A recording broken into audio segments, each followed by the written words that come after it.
o Ministério da Saúde vai se mostrando o grande antro da corrupção no laranjal do Bolsonaro. Né? Todos os ministérios estão metidos em mutreta. Você pega o Ministério do Meio Ambiente, daquele devastador ambiental, né, do Salles, é um monte de esquema com mineradora, é um monte de esquema. Né?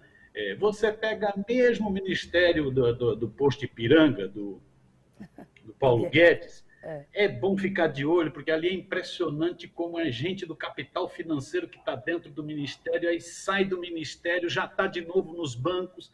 Então, né, é uma promiscuidade impressionante. Então, deve ter um bocado de rolo também. O Paulo Guedes tem uma historiazinha de um homem bastante enrolado.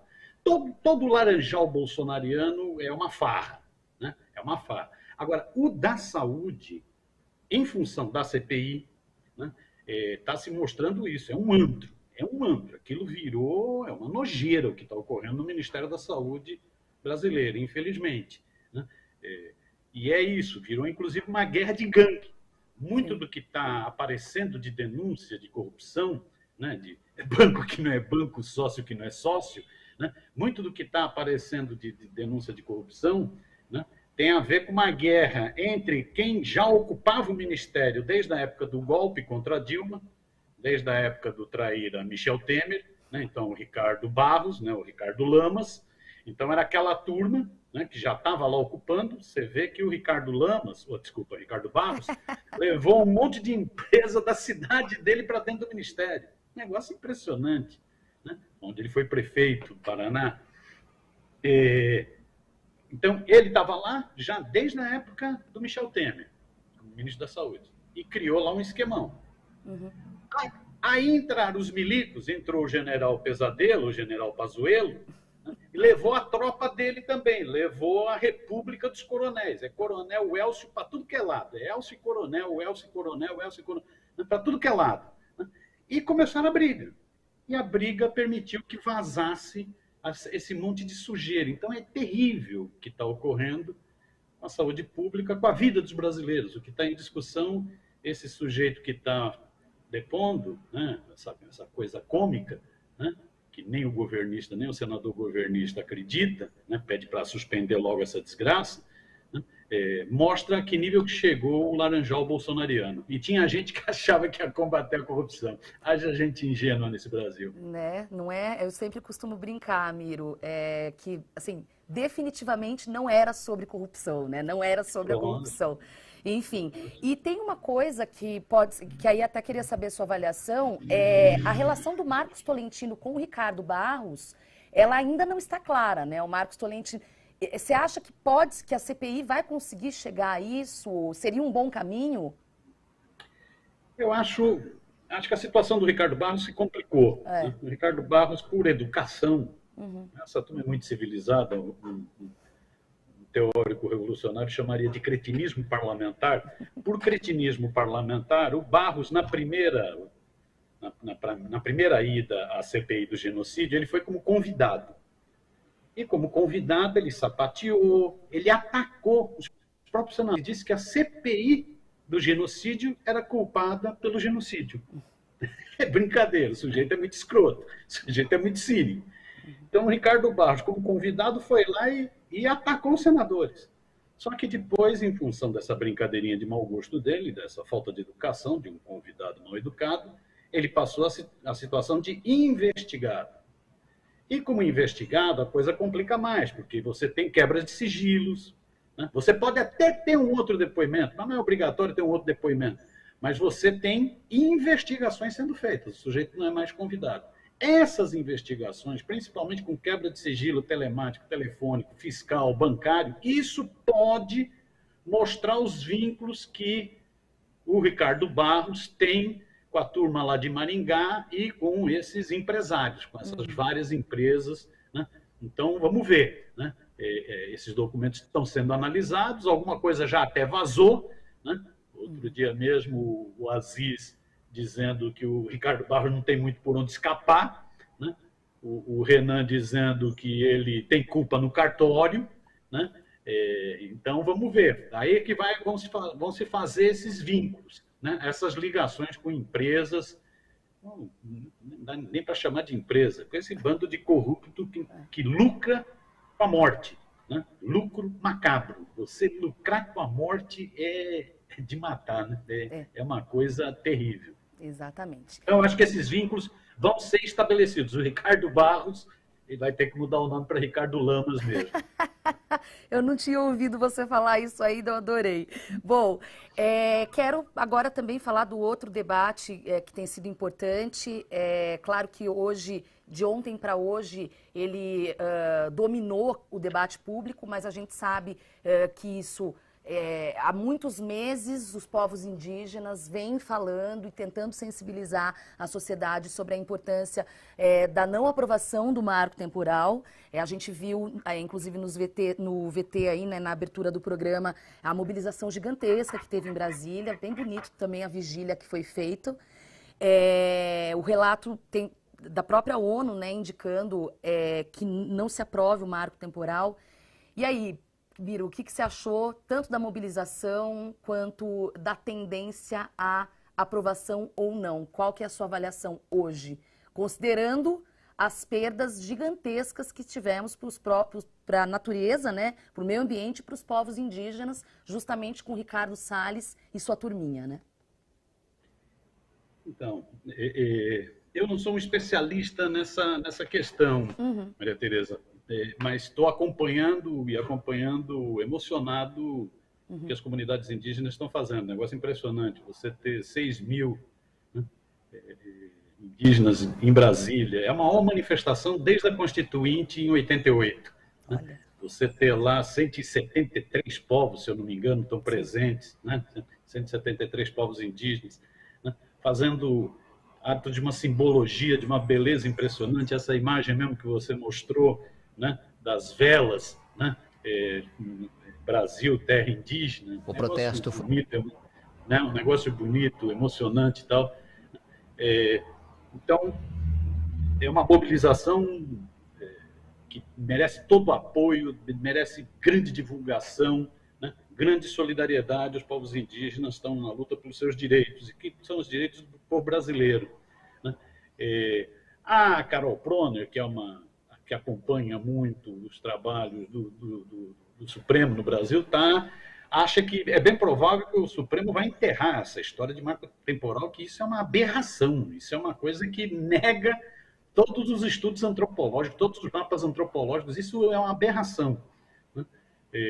Então a Carol está pegando pelo histórico do Supremo, acha que o Supremo vai rejeitar, né, ao analisar aquela situação de Santa Catarina, né, vai rejeitar o marco temporal e isso vai significar um baque para esses ruralistas bolsonaristas. Né? Vamos ver. Eu tenho sempre muita desconfiança, né? As pressões são muito violentas, os lobbies são muito violentos, muita grana corre.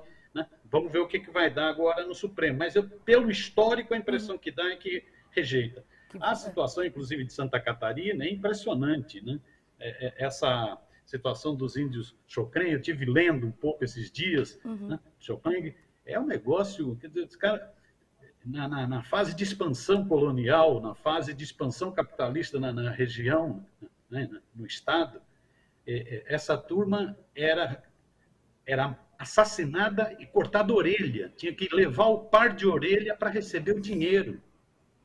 Para receber o dinheiro. Né? Já imaginou uma cena dessa?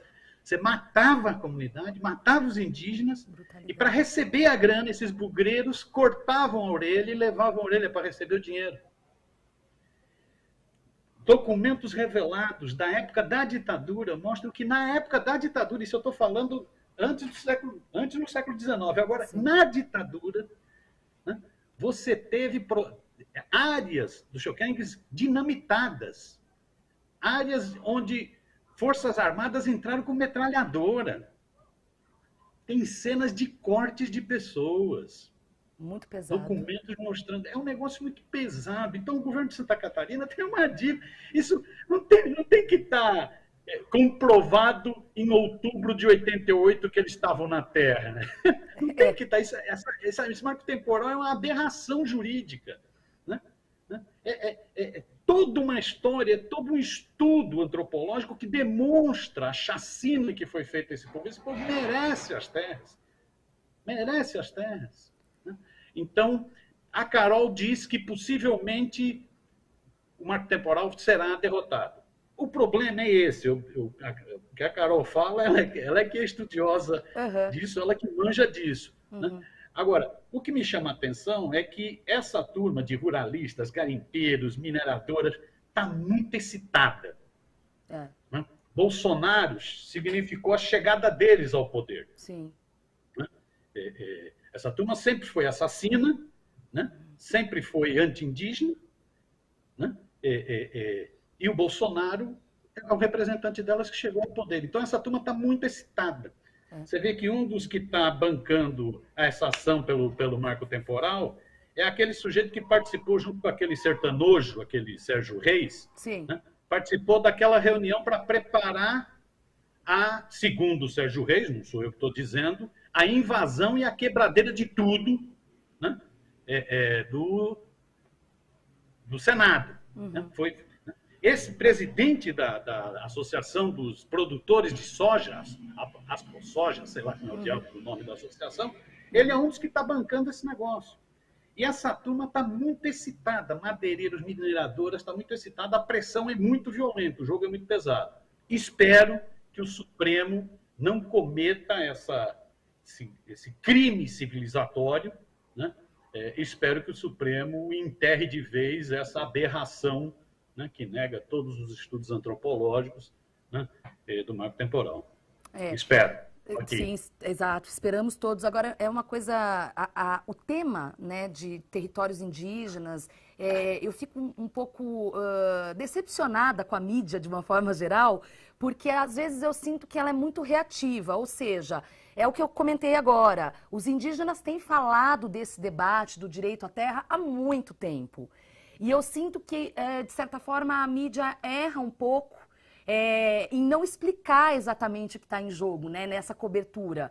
E acaba sendo muito reativa. Então, felizmente, né, as imagens de ontem do protesto rodaram o mundo, mas, assim, fica muito reativo, você não acha também?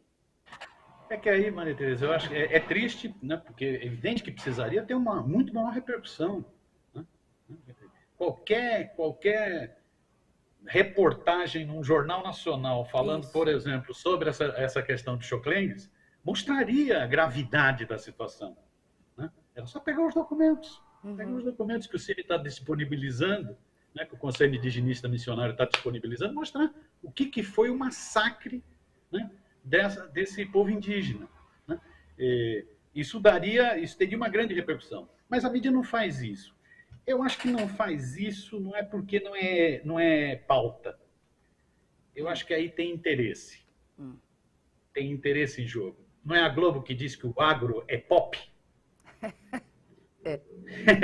Ela podia mudar, ela podia agora, já que ela está preocupada com a fascistização do Brasil, ela podia colocar o agro é golpe. Podia, não podia fazer uma chamada assim? O agro é golpe. Como ela poderia falar? O agro mata indígenas. Então, eu acho que aí não é um problema de que não está na pauta. É que os interesses por detrás, interesses aí de grandes mineradoras, né? Com isso eu não estou dizendo que seja toda a mídia e todo o pessoal que trabalha. Por exemplo, você tem mesmo, pegando aqui a Globo, que eu citei do agro pop ou agro golpe, você tem jornalistas na Rede Globo que são muito vinculados à questão ambiental, muito vinculados à luta, né, indígena, né, pessoas muito sérias. Né? Posso discordar delas em outras questões, mas nesse ponto elas são sérias, né? São comprometidas, né? Tem sentido de humanidade, né? Tem um espírito civilizatório. Né? Agora, a Globo não dá muito destaque, eu acho que por isso, porque tem muitos interesses aí em jogo. Você vai pedir para a Band, para o Saad, que é um homem do agronegócios, dar destaque para isso, na Bandeirantes? Não vai dar. Não vai dar. O Silvio Santos nem se fala, porque aí já é um problema, já não é nem um problema da questão indígena, é um problema de que o SBT virou o sistema bolsonarista de televisão. Então, o que o Bolsonaro disser, ele como ele topa tudo por dinheiro, ele assina embaixo, né? Mas eu acho que a não cobertura da mídia, o não destaque da mídia tem a ver com interesses. Com interesses. Tem a ver com questão de classe. Sim. A gente tem 2 temas ainda, mas vamos lá. Eu queria falar rapidamente contigo da sua avaliação da recondução do Aras, a PGR. O Cacai, queria saber, o Cacai fez uma fala bem interessante aqui na TVT, no Revista Brasil TVT, pra gente, pra mim e pro Cosmo Silva, que o Aras representa, a derrota do Aras representaria a vitória dos lavajatistas. Então, queria, enfim, essa avaliação. Eu respeito muito o Cacai, acho que o Cacai é uma das pessoas do direito mais sérias no país. Entendo a opinião dele, essa inclusive ontem esse Aras é malandro que nem o quê. Essa foi a tônica dele no depoimento. Ele falou, não, eu sou contra a negação da política, eu sou pela valorização da política. Ele é esperto, ele sabe com quem ele está falando, ele sabe que ele está falando com os senadores. O bicho é esperto que nem o quê. Não chegou a PGR à toa. Né? Então eu entendo o Cacai quando o Cacai fala isso, né? que o Aras significa a volta da política, né? É um movimento contrário à criminalização da política, que isso é positivo para a democracia, né? E que o Aras representa um breque nos abusos de poder do lavajatismo, né? Deu um breque no lavajatismo nesse sentido dos abusos do poder, não de investigar a corrupção, não. Investigar a corrupção tem que investigar mesmo, processo legal, punir quem tiver que ser punido, né? Mas o que foi feito pela Lava Jato, em termos de abuso de autoridade com objetivos nitidamente políticos, tanto é que o chefão dessa coisa virou ministro no Laranjal fascista, né, o Sérgio Moro, e com objetivos nitidamente econômicos, geopolíticos, inclusive, tinha muito a ver com os interesses dos Estados Unidos aqui no Brasil, de destruir empresas brasileiras, de destruir a Petrobras. Né? E não é para esse mesmo juiz, chefão da Lava Jato, né, que virou ministro no Laranjal fascista, então interesses políticos, também virou sócio de uma empresa responsável por essa quebradeira, né, nos Estados Unidos. Né? Hoje é só a segunda pátria, se é que não é a principal pátria do Sérgio Moro, os Estados Unidos. Né? Então eu entendo quando o Cacai fala nisso. Agora, eu acho que tem uma questão que tem a ver mais com o momento que a gente vive. O Aras é representante desse rolo compressor fascista. O Aras é o representante dessa... Ele não é um procurador-geral, ele é um bajulador-geral do Bolsonaro. Eu costumo dizer que ele é pior do que o Brindeiro. O Brindeiro foi o engavetador-geral do Fernando Henrique Cardoso. O Aras não só parou tudo, né, como era um bajulador, né, desafiou, né, não é um procurador-geral, não é um cara para a PGR, nesse momento. Entendi. Né? Então, eu acho que se tem o lado da Lava Jato, aí na opinião do Cacai, tem o lado do seguinte, eu acho que o Bolsonaro ficou feliz com o resultado ontem. E pode ser que ele fique feliz, ele ficou que indicou, pode ser que ele fique ainda mais feliz agora com a indicação daquele terrivelmente evangélico, que eu costumo chamar de evangélico terrível, né, para o Supremo Tribunal Federal, e com isso você não cria, para usar uma expressão da moda, freios e contrapesos ao Bolsonaro. Ele vai aprovando as coisas. Ele vai aprovando as coisas. Né?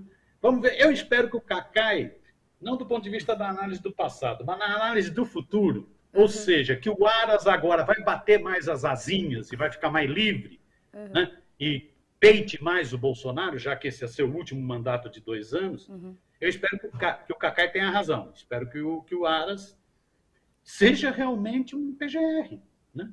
Cumpra essa função e não seja um engavetador e, pior, um bajulador geral da República como ele é atualmente, minha opinião, mas respeitando o Cacai.